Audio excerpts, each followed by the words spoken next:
Dice, los animales, las zorras tienen, ¿no? Pero él no tenía dónde recostar la cabeza. En su ministerio terrenal no se hizo de grandes riquezas o posesiones, ¿sí? También en Lucas 19:10 dice, porque el Hijo del Hombre vino a buscar lo que se había perdido. Hablando de su ministerio terrenal, ¿no? ¿A qué vino? El propósito de su venida, el propósito de estar entre los hombres, ¿sí? Dice, vino a buscar y a salvar.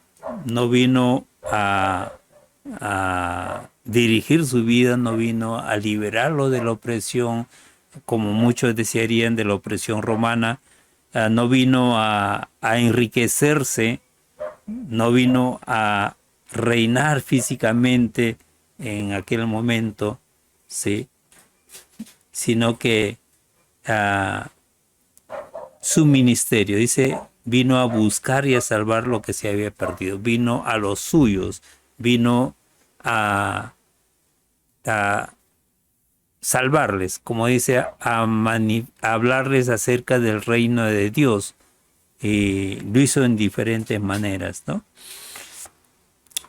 Vino a buscar y a salvar a hombres y a mujeres pecadores. Vino a la reconciliación con nuestro Dios, ¿sí? Vino a que el hombre y la mujer hallare el perdón de sus pecados y se volviese a Dios. Bien, también hay referencias tocantes a los sufrimientos, muerte y resurrección del Hijo del Hombre.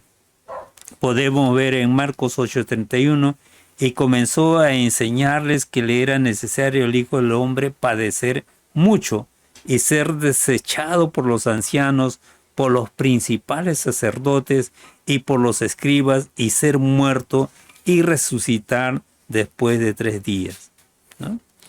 Está hablando de su sufrimiento, de su muerte, de su resurrección. En Marcos 10:45 también dice, porque el Hijo del Hombre no vino para ser servido, sino para servir y para dar su vida en rescate por muchos. El propósito de su venida. Vino, dice, a servir, a dar su vida en rescate, dice, por muchos. Está hablando de su muerte en lugar de la nuestra, ¿no? Vino, dice, a darnos vida, y esa vida se consigue a través del derramamiento de su sangre, de dar su vida por nosotros. En Marcos 14:21-41 dice, la verdad el Hijo del Hombre va según está escrito de él, mas hay de aquel hombre por quien el Hijo del Hombre es entregado. Bueno le fuera a ese hombre no haber nacido. Va según está escrito de él. ¿Y qué estaba escrito acerca del Mesías, acerca del Hijo del Hombre? Estaba escrito que iba a dar su vida, que iba a morir, que iba a sufrir, ¿no? Que iba a llevar los pecados nuestros, ¿sí? Pero que iba a morir y después del tercer día iba a resucitar, ¿no? Vino la tercera vez y le dijo, dormido ya, descansad, basta la hora ha venido, he aquí el Hijo del Hombre es entregado en manos de los pecadores. Como dice el Nuevo Testamento, el justo por los injustos, ¿sí?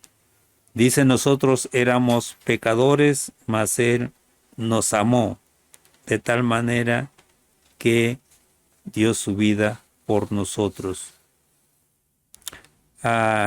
Entonces, estos versículos y otros nos hablan acerca de su sufrimiento, su muerte, ¿sí? Por nosotros, hombres y mujeres pecadores.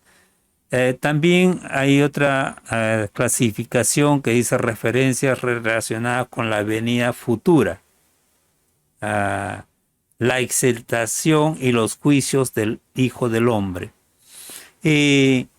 estos versículos y otros nos hablan ciertamente de la venida del Señor.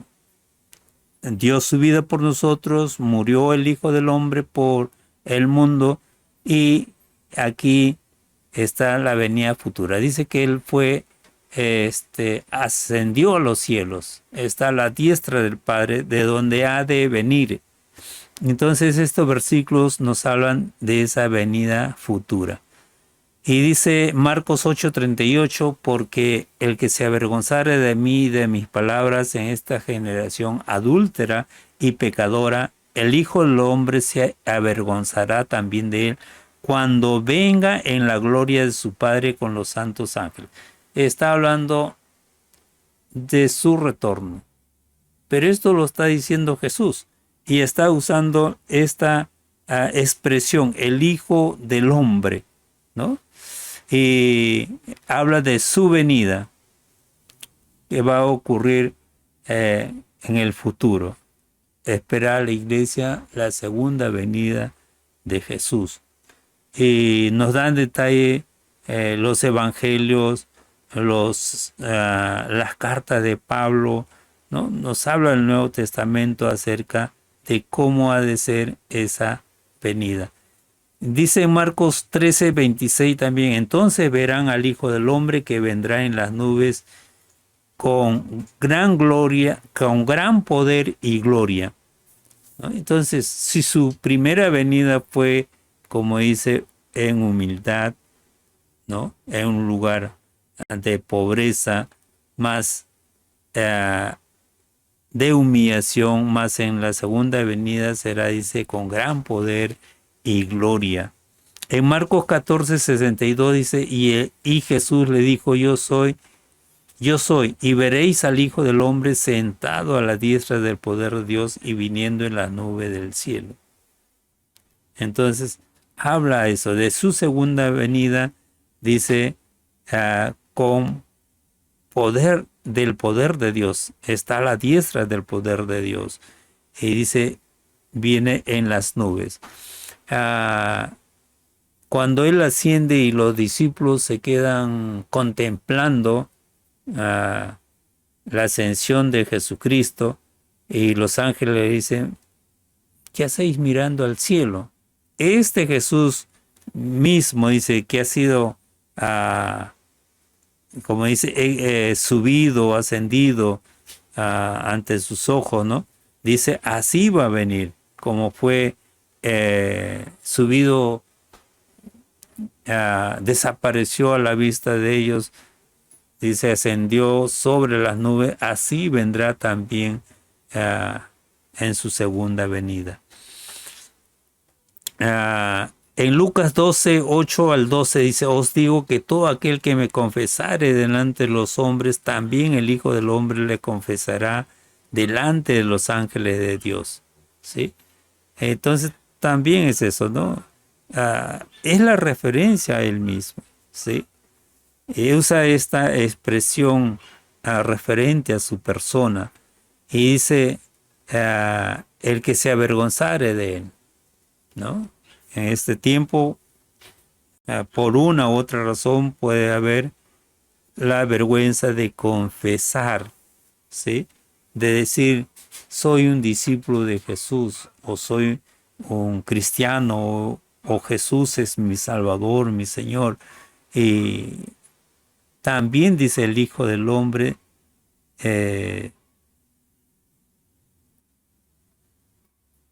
se avergonzará, dice de él, ¿no? Entonces, tenemos este versículo.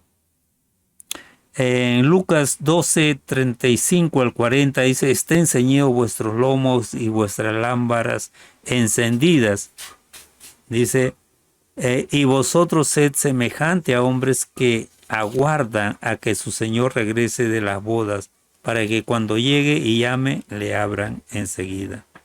El verso 40 dice, vosotros pues también estad preparados, porque a la hora que no penséis el Hijo del Hombre vendrá.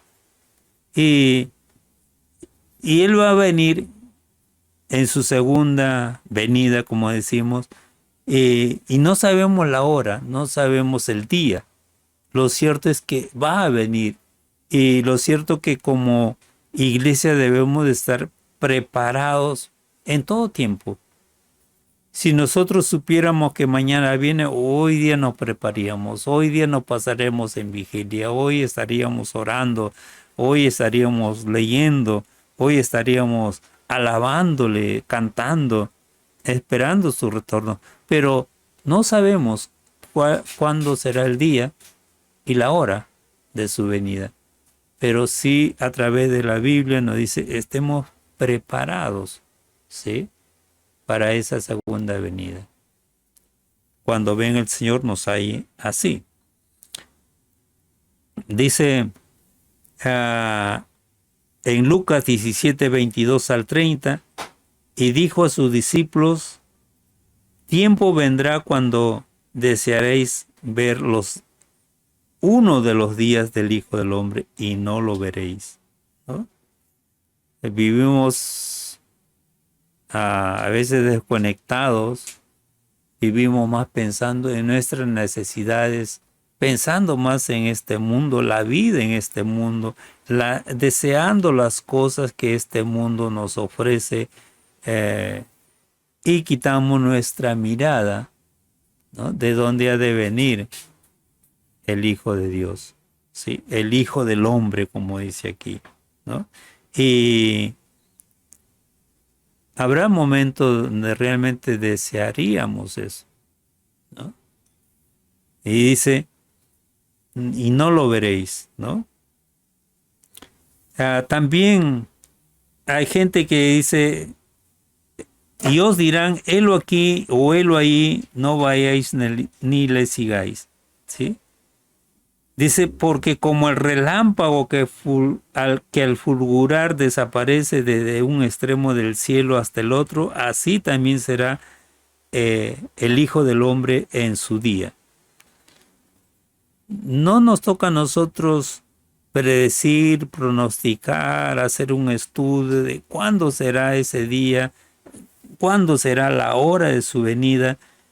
Y dice que va a ser tan rápido. Hay gente que dice, va a venir tal día, va a venir tal... No lo creáis, no le sigáis, no le escuchéis más, podemos decir, ¿no?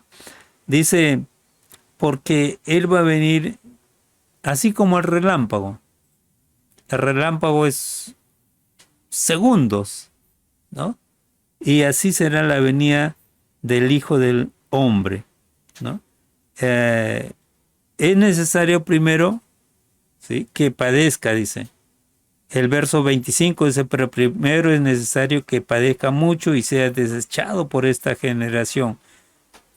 Como fue en los días de Noé, así también será en los días del Hijo del Hombre. A las personas se les habla de Jesucristo, se le habla de su segunda venida y algunos creen, algunos lo rechazan, algunos dicen, estás creyendo esas cosas, pero el Señor Jesús decía, así será cuando venga el Hijo del Hombre. Muchos estarán comiendo, bebiendo, casándose y dando en casamiento, ¿no?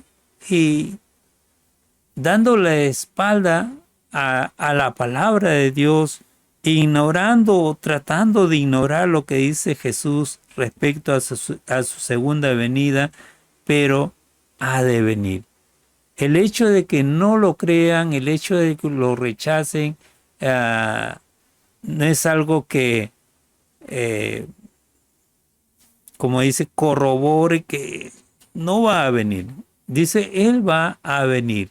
La gente estará sumida en sus quehaceres, en su forma de pensar, en sus prácticas desagradables a Dios, y vendrá el Hijo del Hombre. Dice así como en los días de Noé. La gente no les importaba el castigo de Dios, que les anunció por medio de Noé, ¿sí? No fue en ellos, no se dio en ellos el arrepentimiento y el volverse al Creador. Los desecharon, no quisieron. Y cuando vino el juicio, de repente la lluvia o lo que conocemos como el diluvio sorprendió a la humanidad de aquel tiempo. ¿Sí? En Lucas 18:8 dice, no os digo que pronto les hará justicia, pero cuando venga el Hijo del Hombre, ¿hallará fe en la tierra? Y habla de la fe, la confianza en Dios. Ha dejado para nuestra convivencia correcta, agradable a Dios y a los hombres, ¿no? Quiere cambiar el mundo, pero ¿no? por sus propias iniciativas y planes que desarrolla, sin tener en cuenta al Creador, viviendo de espaldas al Creador. Dice, ¿hallará fe en la tierra? Como cristianos también, ¿no? Vivimos así. Por eso somos llamados a no amar este mundo ni las cosas del mundo, a poner nuestra mirada en lo alto, de donde vendrá nuestro Creador, a poner nuestra mirada en Jesús, dice el autor y consumador de nuestra fe. ¿Sí?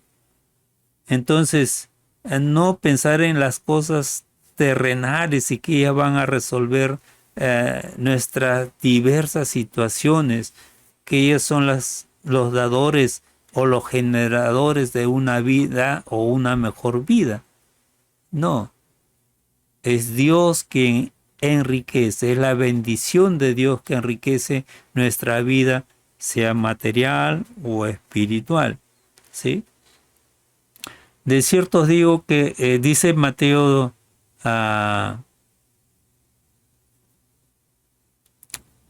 Mateo 10:23, cuando os persigan de esta ciudad, huid a la otra, porque de cierto os digo que no acabaréis de recorrer todas las ciudades de Israel antes que venga el Hijo del Hombre. Está hablando de su venida, de su retorno, ¿sí? Y de que el mundo ha de encontrarse en situaciones adversas, pero es cuando ahí vendrá, ¿no? En Mateo 19:28 dice, y Jesús le dijo, de cierto os digo que en la regeneración, cuando el Hijo del Hombre se siente en el trono de su gloria, vosotros que me habéis seguido, también os sentaréis sobre 12 tronos para juzgar a las 12 tribus de Israel.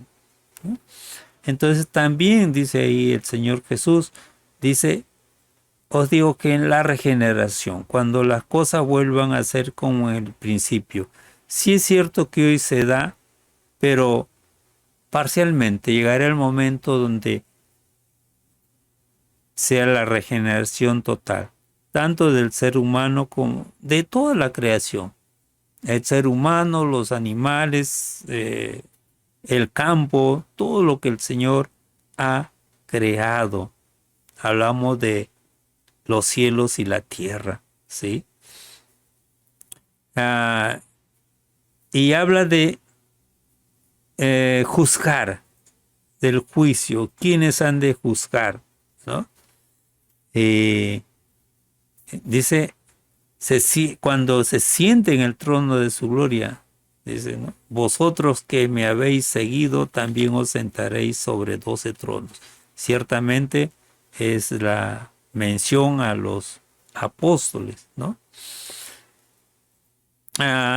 También encontramos que en la mayoría de las citas en la que Jesús usa la expresión el Hijo del Hombre, tiene que ver con su autoridad. Él es un personaje sobrenatural.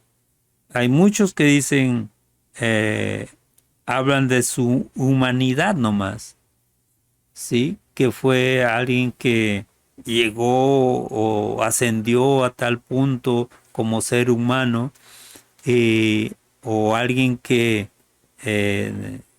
fue una persona o es una persona digna de imitar, de seguirle, ¿no? Un ejemplo de vida a seguir, pero nada más, dice, como ser humano nomás lo ve. Pero hay algo sobrenatural. Y esta expresión, el Hijo del Hombre, lo expresa de esa manera, ¿no?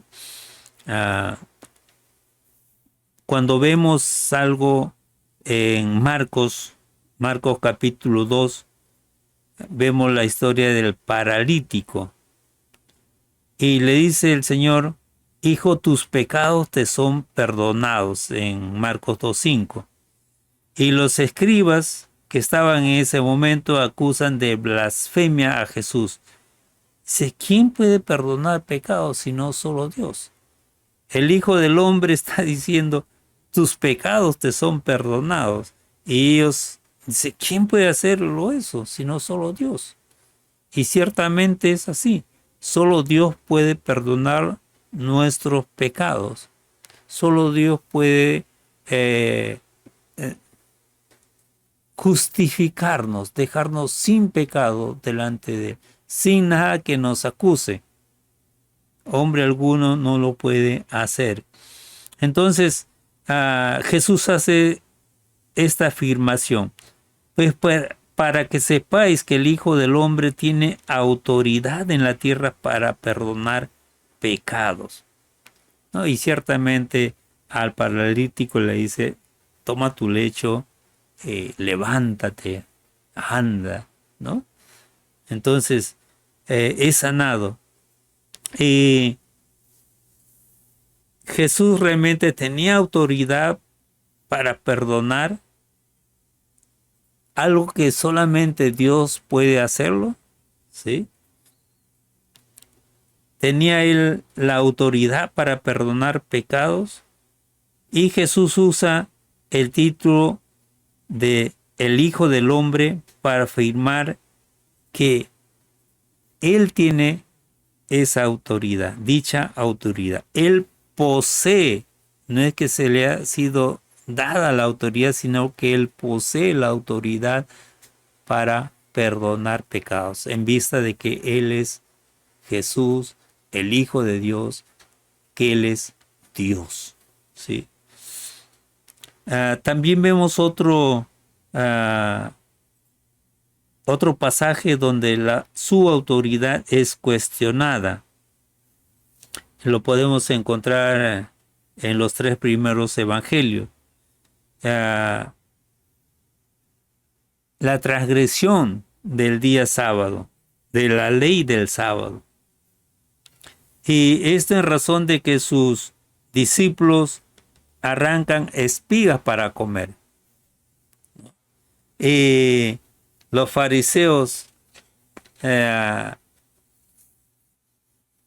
cuestionan esto y dice: no, eso lo están haciendo, no está permitido hacer eso, o no está permitido a trabajar en el día de reposo. Ellos los consideraban así.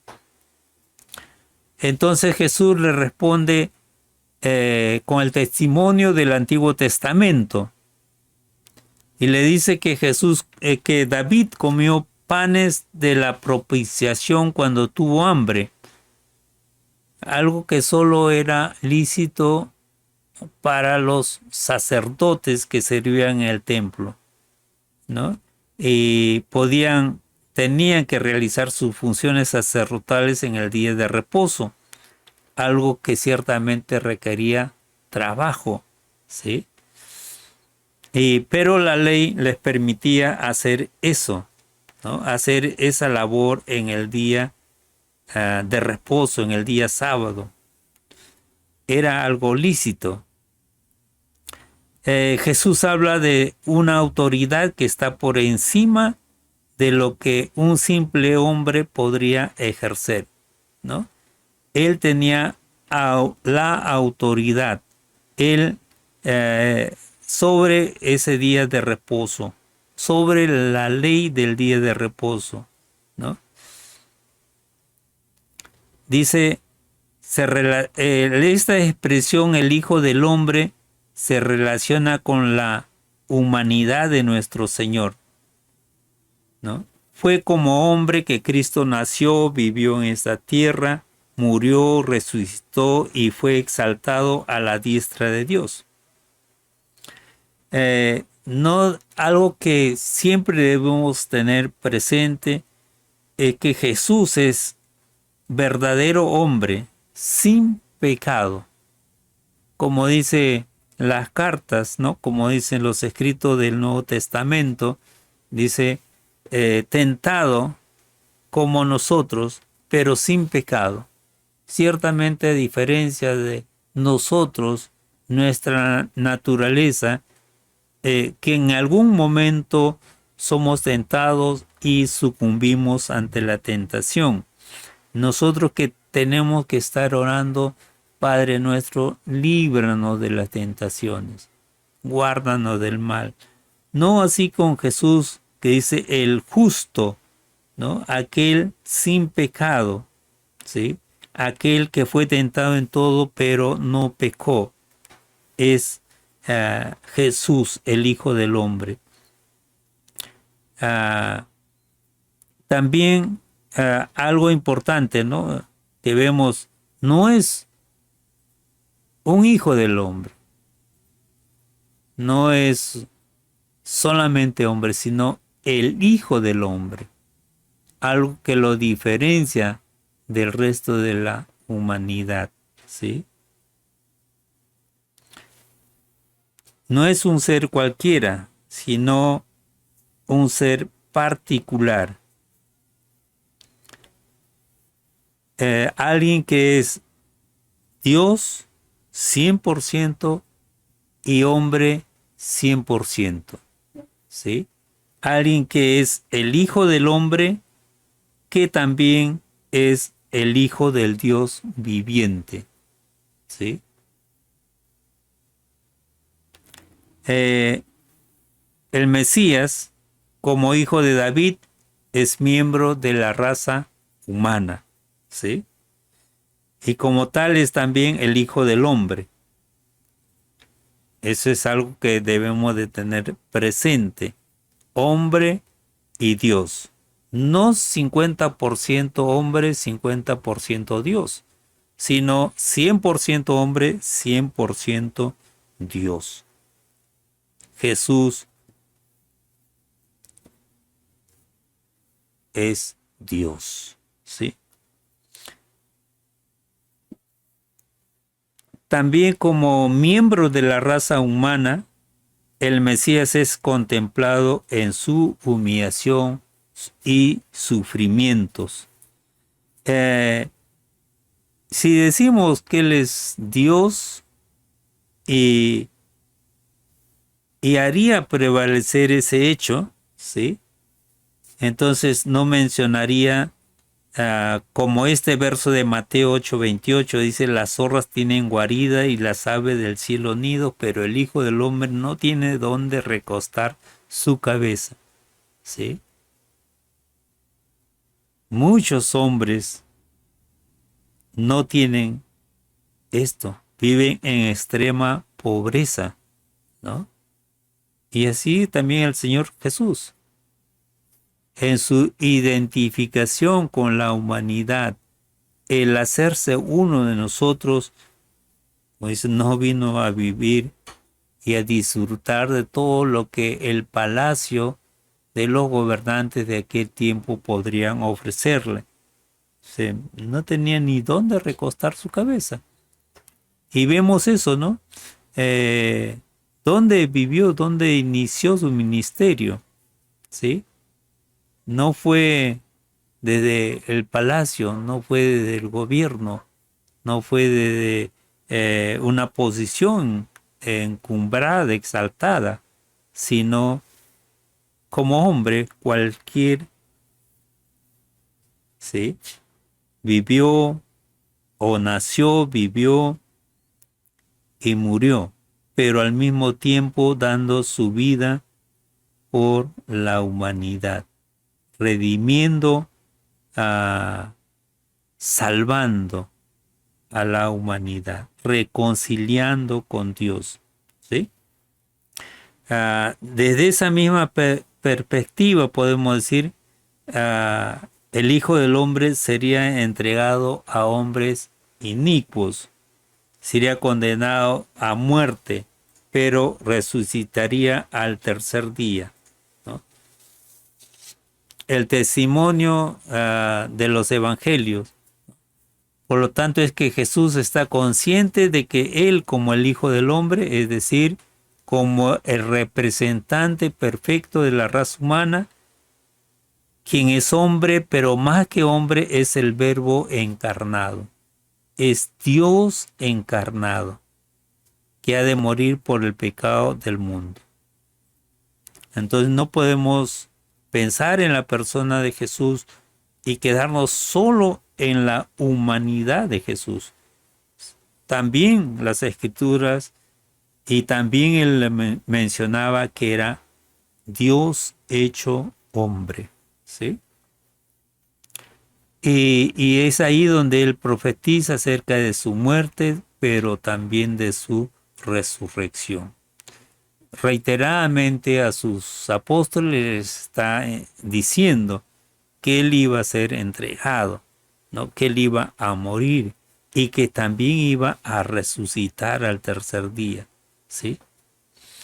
Entonces,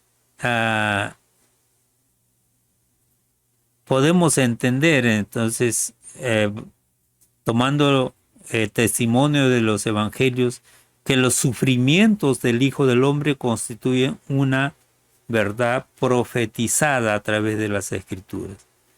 No podemos decir, quedarnos en su nacimiento o ver solamente su nacimiento, su ministerio, sus enemigos, como lo llaman, ¿no? Su sufrimiento, su muerte y su sepultura.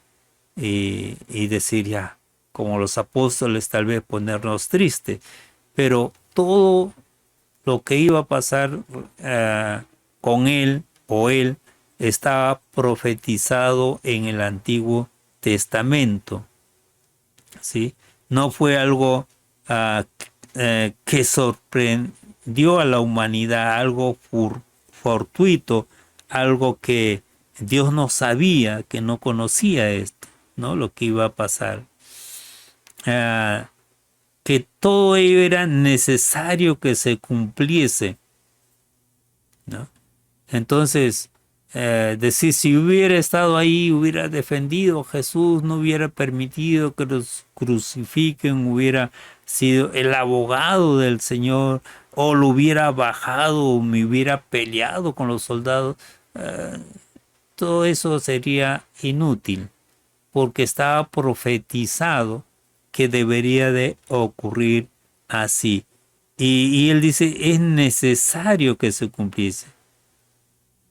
Por lo cual, si no se cumpliera eso, si él se descendiese de la cruz, se bajase, o pediría al Padre una legión de ángeles que lo defendieran de sus enemigos o destruyeran a los soldados de aquel tiempo, entonces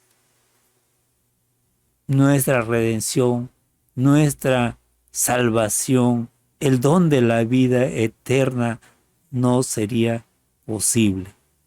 Por eso hasta el último momento, ¿no? Cuando ya está en la cruz, dice, si eres hijo de Dios, sálvate, sálvanos, desciende de la cruz. Como dice, no permitas tu muerte, pero tenía que suceder así, ¿sí? Por lo cual de lo contrario no podríamos obtener la vida eterna. No podríamos ser reconciliados con Dios, ¿sí? Entonces, y todo ello estaba, como dice la ley, los profetas, los salmos. En el Antiguo Testamento encontramos lo que debería de suceder con el Hijo del Hombre. También el aspecto escatológico. ¿Qué va a suceder? Mucho se habla del fin del mundo, el juicio final, la vida después de la muerte, ¿sí? Y de eso trata la escatología, ¿no? Dice, es el conjunto de creencias religiosas sobre las realidades últimas, siempre estamos diciendo qué va a pasar al final, cómo va a ser el final de la tierra, qué va a ocurrir en el futuro. Un día seremos juzgados por Dios o no. De eso trata la escatología. Entonces, hay algunos que insisten que esta frase, el Hijo del Hombre, procede a una época posterior al ministerio de Cristo. Y posterior al ministerio de Cristo emerge la iglesia, ¿no? Y ellos dicen que fue la iglesia que dio origen a esta frase, ¿sí? Como una interpretación de la esperanza de una futura segunda venida de Cristo, ¿sí? Y esto ciertamente es algo puntual, ¿no? Algo importante. Ellos rehúsan reconocer que Jesús interpretó muchos pasajes del Antiguo Testamento. Cuando leemos los evangelios, encontramos la revelación de que Jesús constantemente apelaba al Antiguo Testamento, ya sea para refutar alguna enseñanza de los religiosos de su tiempo, para explicar también una verdad tocante a su persona. Decía, Él vino a buscar y a salvar lo que se había perdido. Él era el cumplimiento de la promesa de Dios. Él era el Mesías, ¿sí? Entonces, también usa, como dice el Antiguo Testamento para ello, ¿sí? Entonces nos preguntamos, ¿por qué razón no pudo Jesús haber interpretado el pasaje de Daniel 7:13 adelante? Y tener que decir que fue la iglesia. ¿Lo pudo haber hecho Jesús? Sí, lo hizo, ¿no? No fue la iglesia. Entonces, esta expresión de el Hijo del Hombre, ¿sí? No es que la iglesia lo acuñó, no es que la iglesia lo desarrolló en su esperanza de creer en la venida del Hijo del Hombre, sino fue una enseñanza, una interpretación de parte de Jesús, ¿sí? Y los que critican olvidan algo, ¿sí? Daniel, aparte de Daniel capítulo 7, hay otros textos del Antiguo Testamento que enseñan acerca de la venida del Rey Mesías, el Hijo del Hombre, ciertamente, ¿sí? Y que esa venida de ser con poder y gloria y majestad real en sí mismo, en el mismo sentido que aparece en Daniel, ¿sí? Hay otros textos, no solo es Daniel 7. Y nos habla que he aquí, dice, que reinará un rey con rectitud y los magistrados gobernarán con justicia, y será aquel varón como un escondedero contra el viento y como un refugio contra el turbión, como arroyos de agua en tierras de sequedad, como sombra de gran peñasco en tierra calurosa. Lo dice Isaías 32, 1 al 2. ¿Y a quién podemos decir o de quién está hablando? ¿Sí? Cuando sabemos o conocemos respecto a Jesús, decimos, esto es una referencia a Jesús, es una referencia a lo que va a acontecer posteriormente. También vemos otro versículo, dice, tus ojos verán al rey en su hermosura, verán una tierra dilatada. Dice, porque Jehová es nuestro juez Jehová es nuestro legislador, Jehová es nuestro rey, él mismo nos salvará. Si Jehová en el Antiguo Testamento es el que salva, es el que redime, es el que justifica, en el Nuevo Testamento es Jesús. ¿Dos dioses? No, un solo Dios. Jesús, Dios encarnado en la humanidad. Dios hecho semejante a los hombres, ¿sí? Dios en medio nuestro. Dice, entonces las escrituras del Antiguo Testamento anuncian la venida de uno que será también, dice, el retoño del tronco de Isaí, rey sobre toda la tierra, cuyo nombre se llamará, dice, admirable, consejero, Dios fuerte, Padre de la eternidad, príncipe de paz. Lo dilatado de su imperio y la paz no tendrán límites sobre el trono de David y sobre su reino, para restaurarlo y consolidarlo en juicio y en justicia desde ahora y para siempre. ¿Quién puede? ¿A quién se refiere? ¿No? Y eso lo encontramos en Isaías 9, 7, en Isaías 40, ¿no? Dice, estos pasajes concuerdan con lo enseñado por Cristo en el Nuevo Testamento. El Señor menciona la venida del Hijo del Hombre en la gloria de su Padre con los santos ángeles. También los lleva, ¿no?, a Pedro, a Jacobo y Juan, tres de sus apóstoles, y dice, ahí se transfigura, ahí cambia su forma, dice, lo ven como una luz resplandeciente, y ellos se asombraron, ¿no? Pero aquí lo que se ha denominado la transfiguración, y ahí le mostró su gloria, ¿sí?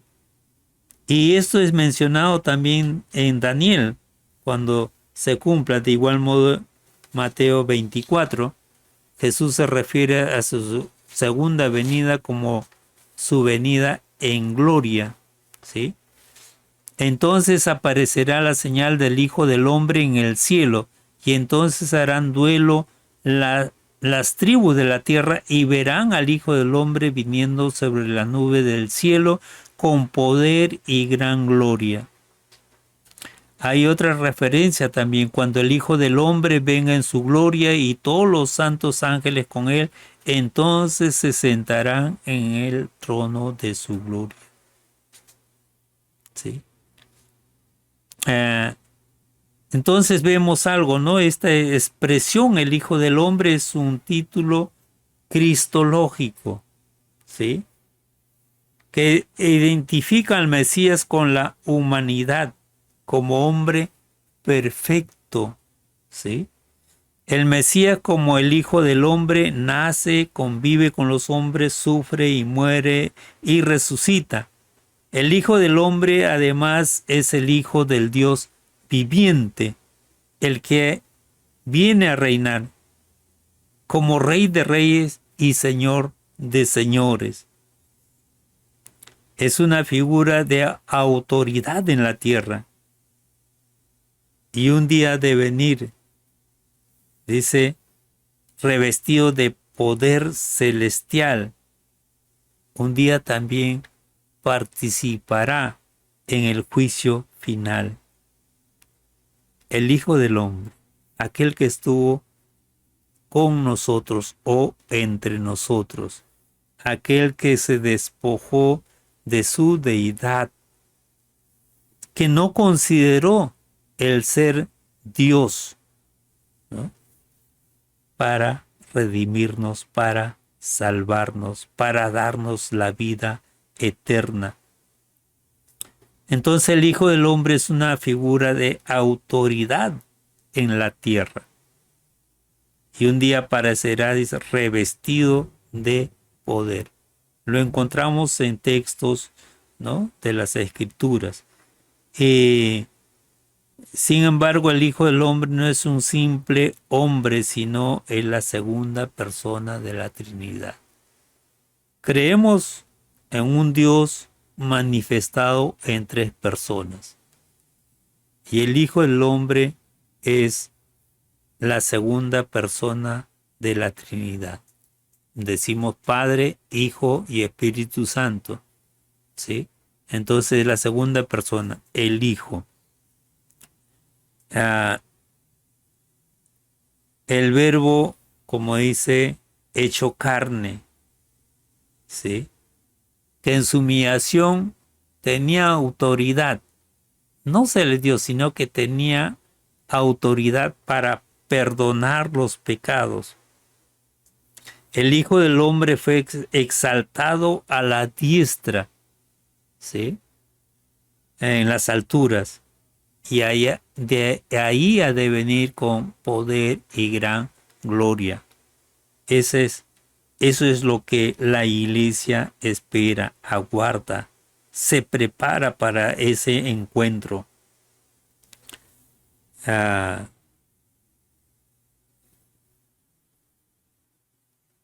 Como dice, un día lo veremos, un día vendrá, un día seremos resucitados, transformados.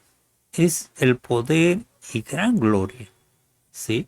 A veces nos preguntamos, ¿cómo será eso que ese cuerpo podrá ser transformado?